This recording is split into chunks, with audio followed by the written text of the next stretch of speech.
नमस्कार, जनता टीवी देख रहे हैं आप और मैं हूं आपके साथ रितेश कुमार गौतम। और चलिए रुख करते हैं बात देवभूमि उत्तराखंड का।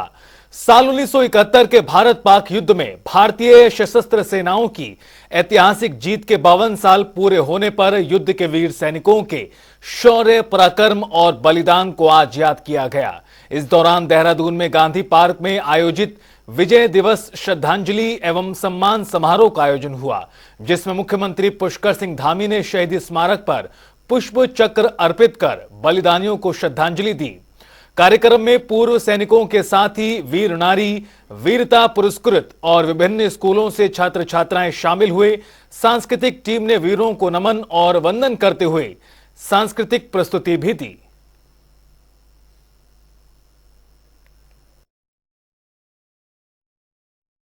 इस युद्ध में अदम्य साहस और पराक्रम का परिचय देने वाले प्रदेश के 74 सैनिकों को विभिन्न वीरता पुरस्कारों से सम्मानित कर यह देश स्वयं भी सम्मानित महसूस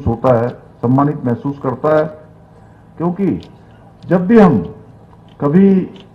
अपने वीरांगनाओं का, अपने वीरों का सम्मान करते हैं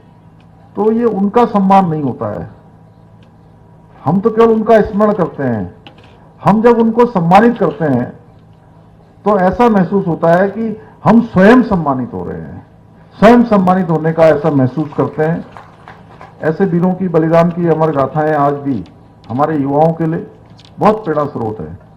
और शायद एक कारण यह भी है कि हम लोग प्रत्येक वर्ष उन वीरों को याद करते हैं, उनको नमन करते हैं, जिससे कि आने वाली जो हमारी पीढ़ियां हैं वह भी उन हमारे वीरों के बारे में, उनकी शहादत के बारे में, उनकी वीरता के बारे में ठीक प्रकार से परिचित हों। ये इतिहास हमारा पीढ़ी दर पीढ़ी आगे बढ़ना चाहिए। भाइयों बहनों, आज हमारे आदरणीय प्रधानमंत्री मोदी जी के द्वारा उनके मार्गदर्शन में हमने 5वें धाम सैनिक धाम की भी नींव रखी है। और यह नींव एक जो है भव्य और राष्ट्रभक्ति से ओतप्रोत है, उसके निर्माण की नींव है। सैन्य धाम का काम तेजी से निर्माण की ओर बढ़ रहा है, तेजी से उसकी प्रगति हो रही है और जल्दी हमें उम्मीद है कि हम सैन्य धाम का लोकार्पण कर अपने उत्तराखंड के और देश के सभी वीर जवानों को, उन योद्धाओं को एक श्रद्धांजलि अर्पित करेंगे। यह स्मारक उन सभी वीरों को हमारी ओर से एक विनम्र श्रद्धांजलि होगी। भारतीय जनता पार्टी की 3 राज्यों में सरकार आने के साथ ही तीनों राज्यों में पार्टी ने दिग्गज नेताओं को मुख्यमंत्री न बनाकर जहां एक बड़ा संदेश युवा नेताओं और आखिरी पंक्ति के कार्यकर्ताओं को लेकर दिया है, तो वहीं उत्तराखंड में भी लोकसभा चुनाव से पहले चौंकाने वाले फैसले भाजपा मंत्रिमंडल विस्तार के साथ लोकसभा चुनाव के लिए उम्मीदवारों के चयन में देखा जा सकता है, जिससे पार्टी के बड़े नेताओं की नींद उड़ना तय है। देखिए रिपोर्ट।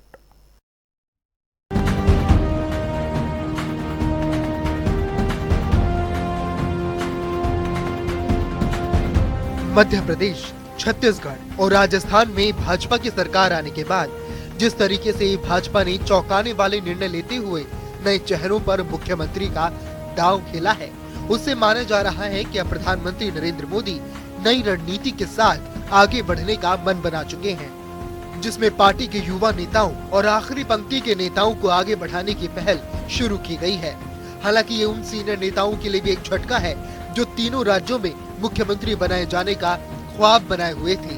भाजपा के इस निर्णय से शिवराज सिंह चौहान, वसुंधरा राजे सिंधिया और रमन सिंह को झटका तो लगा ही है, लेकिन कई राज्यों को भी एक संदेश भाजपा के निर्णय से चला गया है कि अब पार्टी के लिए सीनियरिटी नहीं बल्कि युवा चेहरा और संगठन के लिए समर्पित कार्यकर्ता मायने रखते हैं। उत्तराखंड के दिग्गज नेताओं की धड़कनें भी अब बढ़ चुकी है। माना जा रहा है कि जब भी अब धामी मंत्रिमंडल का विस्तार होगा तो मंत्रिमंडल में अपनी सीट सुरक्षित मान रहे कुछ बड़े नेताओं को भी पार्टी झटका दे सकती है। वहीं मंत्रिमंडल विस्तार में ऐसे चेहरों को जगह मिल सकती है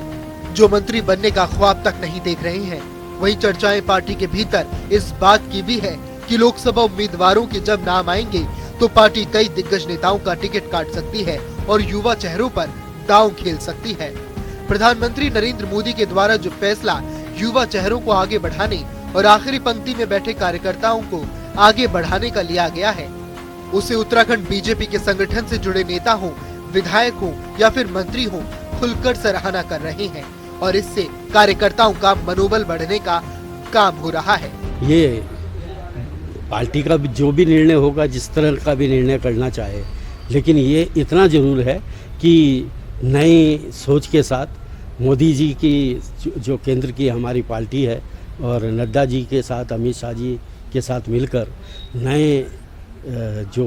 नया जोश आगे पार्टी को भर रहे हैं, हम उसका स्वागत करते हैं और निश्चित रूप से नई जो प्रतिभाएं हैं उनको आगे आने का मौका मिलता है तो पार्टी और मजबूत होगी। देखिए, वाकई भारतीय जनता पार्टी की ओर से अचंभित करने वाले निर्णय हमेशा से रहे हैं। चाहे केंद्रीय मंत्री का विधानसभा चुनाव लड़ना हो, चाहे एक कार्यकर्ता जिसने कभी दूर दूर तक नहीं सोचा होगा कि मैं कभी प्रदेश का नेतृत्व करूंगा, उसको अचानक मुख्यमंत्री के रूप में शपथ लेने जैसा अहम निर्णय हो जाना हो। निश्चित रूप से इस प्रकार के निर्णय उस कार्यकर्ता के लिए कि जो बिल्कुल मनोभाव से पार्टी के लिए दरी पट्टी बिछाते हुए, विभिन्न संगठनों में पार्टी के झंडे को बुलंद करते हुए, विभिन्न चुनावों में अहम भूमिका निभाते हुए सतत प्रयास में लगा हुआ है, तो उसके लिए एक मन में कहीं ना कहीं अलग जगती है कि कोई भी व्यक्ति फर्श से अर्श पे जा सकता है। यह पार्टी कभी यह नहीं देखती कि कार्यकर्ता के पीछे कितना बड़ा बैकग्राउंड है, वह ये देखती है कि कार्यकर्ता के पीछे, किसी भी व्यक्ति के पीछे कितना बड़ा जनाधार है, कितना उसने संगठन की सेवा करी है, कितना उन्होंने पब्लिक के बीच में काम किया है और कितने वे समर्पित भाव से पार्टी को आगे बढ़ाने का काम कर रहे हैं।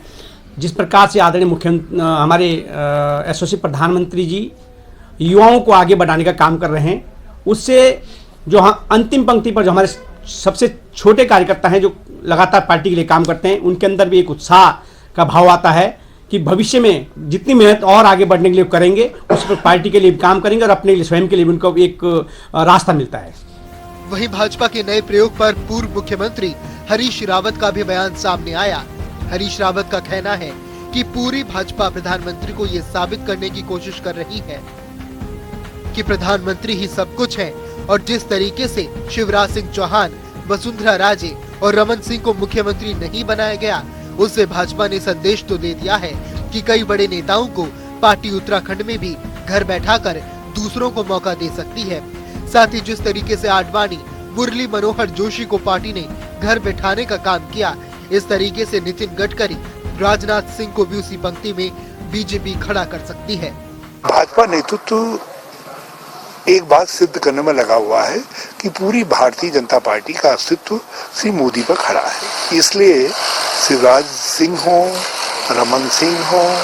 वसुंधरा जी हो या पहले आडवाणी जी, मुरली मनोहर जी आदि, इनका जो कंट्रीब्यूशन है या उमा भारती जी, ये इनको पीछे रखा जाएगा और देखिएगा आगे के चरण में कुछ दिनों के बाद आपको गडकरी जी, राजनाथ जी इत्यादि भी जो है इतिहास की लाइन में खड़े दिखाई देंगे। कुल मिलाकर देखें तो भाजपा जिस तरीके से चौंकाने वाले निर्णय ले रही है, उससे तय माना जा रहा है कि जब भी उत्तराखंड में मंत्रिमंडल विस्तार होगा या फिर लोकसभा उम्मीदवारों के नाम का ऐलान होगा, तो कौन से वे बड़े चेहरे होंगे जिनको पार्टी घर बैठाने का काम करेगी और कौन से वो युवा चेहरे होंगे जिनको पार्टी मौका देगी, इस पर भी सबकी नजर रहेगी। जनता टीवी के लिए देहरादून से यशराज आनंद की रिपोर्ट।